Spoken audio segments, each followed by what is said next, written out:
Hello everyone, and welcome to the video covering chapter 9 of our class. In this video, I'm just going to briefly catch us up on the timeline, kind of let us know what's happening in the world of social welfare and how the social work profession as a whole is starting to evolve. I have some great supplemental videos for this week as well, so I'm going to just kind of hit the mile-high highlights for you. But this chapter starts us with the Great Depression and the response to the Great Depression, and then leads us through World War II and a little bit into post-World War II, and how the country's ideas have started to shift in terms of their government's role in taking care of its citizens. So in 1929, the Great Depression hits, and individuals across the country start to experience a tremendous economic loss. At one point during the Great Depression, about 1 in 4 individuals who are formerly employed are now unemployed. So unemployment rates above 25%. At the time, Herbert Hoover is the president. And as the country continues to suffer, a presidential election occurs, and you see Franklin Delano Roosevelt brought into office at the same time.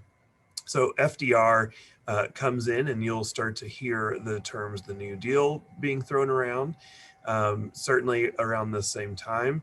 And FDR's approach to working with individuals is that there's a responsibility for those who have to help those who are have-nots. And so you start to see that through some of the public policy that comes out around this time as well.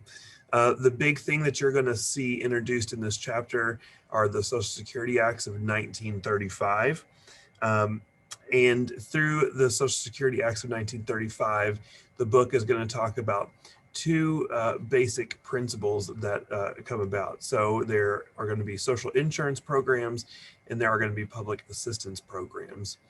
One thing to know about this shift that is occurring is that, up until the Great Depression, the country as a whole has still been operating from this very individualistic perspective, in that you are responsible for your own destiny, right? This is coming out of those same ideas we had discussed about the Protestant work ethic. So, work equals godliness. If you are working hard enough and you put in the time and effort and energy, then you'll be rewarded with money, which kind of equates to your goodness, and that there is this ongoing idea of just pull yourself up by your bootstraps. And so that theory continues to exist and permeate. And then the Great Depression hits, and the country as a whole suffers. And then the government has to starts to realize, and the individuals start to realize that maybe there is more at play here on a systematic level. So you see social insurance programs come into play, you see public assistance programs come into play. And essentially what we're talking about is the government is establishing its role in the world of social service, right? It's starting to step up more directly and say that, we have a role to play here. So the difference between these 2 camps that we're going to see is the social insurance programs versus public assistance. And these concepts remain true to today, is that the social insurance program is a program that you're only eligible for if there is a give on your side first. So a payment into a system before you're able to then pull from the system. But on the other side, we also have public assistance. So public assistance is when the government entities basically say there are certain things that we are going to give you regardless of if you're paid in or not, because of your status and your vulnerabilities.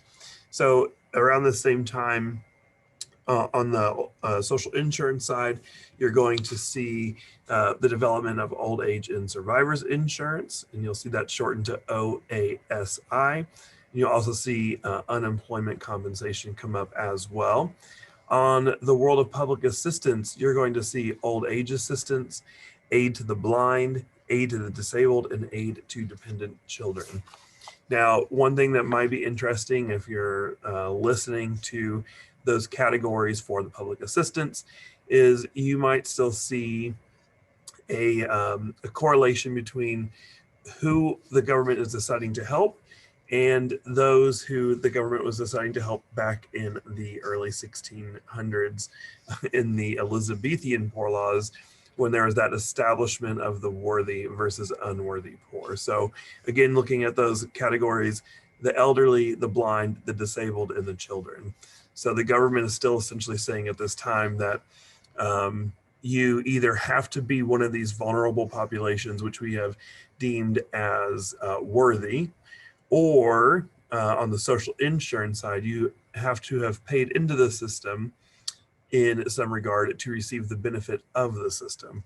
So, so we are still struggling as a country to look at the bigger picture and see things more holistically.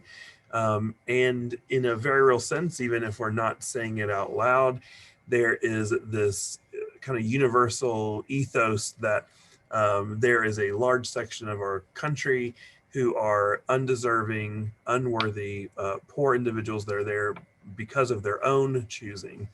So, so you continue to see these conflicts in ideology regarding how someone has ended up where they are.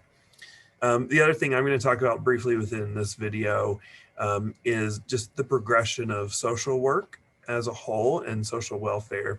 So previous to the response to the Great Depression, social work and social welfare were essentially one and the same thing.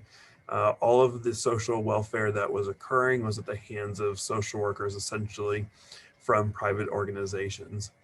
But now that the government is stepping up and introducing social welfare programs, there is an ideological split between the profession of social work and the existence of social welfare as a whole. So, so you start to see the divide, and you see social workers start to come into their own and to define themselves separate from the government. Now, granted, social workers may work in those systems in delivering some of that social welfare, but they are now no longer synonymous with one another. Additionally, you start to see some concepts pop up around the same time. You see you see the father of the psychology pop up around this time. You see Sigmund Freud come about in his ideas of psychoanalysis. So Freud comes through to start to examine the human mind and the human condition. And we are starting to get an understanding of mental illness, although granted, since Freud's time to now, a lot of his initial beliefs, have been debunked and have evolved. But the shift is there in that we are starting to think of the mental state of individuals. So that is occurring. However, at the same time, post Great Depression, New Deal is in place. The country is starting to recover a bit, but the country does not make a full recovery. I don't say a full recovery, a larger recovery until the World War II efforts. So the government is essentially pumping a ton of energy and dollars into funding the war. And so, so businesses and industry are booming to keep up with the demands of the war effort. After the war, as many women were filling in industrial positions, they then, at the end of the war, start to reestablish their roles within the home. And there, because of this, the shift that has previously existed, or that's been established by Freud and mental illness, and a partial understanding of environmental factors factoring in to someone's well-being, then we start to see a shift where individuals are working primarily with women in the worlds of psychoanalysis, where things that maybe have more of an environmental impact within the home regarding things like education and behavior of children are essentially being placed as blame on the women, and that they need to kind of work um, on their own kind of mental well-being within the home. And then you also see individuals who in the social work profession start to split away and say, well, that's maybe not entirely the focus of, or um, the best way to direct our efforts, and that really we should be focusing more on kind of that environmental piece. And so you start to see a shift where you have well-intentioned social workers that are shifting towards kind of psychoanalysis side and helping on the mental health as it was understood at the time, which as you can see is starting to be is misplaced from where it is now. There was a misunderstanding of what mental health really was. And then you see social workers split off to essentially be more like foundational kinds of case managers. So individuals who are working with individuals within their environment, assist with resourcing and things like that. So the profession is evolving. The government is starting to step up and have a more direct role. You're going to see through some of the supplemental videos, you're going to see the names of social welfare programs that are still in existence. And you're also going to see around this time, the number of social workers start to increase dramatically. In the course of a decade, the amount of individuals who identify as social workers have more than doubled. And you start to see schools pop up, more schools pop up. You start to see more organizations pop up that are essentially functioning to standardize what the social work profession itself looks like. There starts to become a larger advocacy push as well. So that is the chapter kind of in quick summary. Again, this is just to assist in highlighting some of those ideas. Please make sure to go in and do the reading. And then again, I have several supplemental videos posted for this week as well that really dives into the Great Depression and FDR's response and how World War II played into some of the evolution of the welfare programs at this time in addition. So please make sure to go and watch those. And if you have any questions, as always, please reach out. And as always, I appreciate you so much. Take care.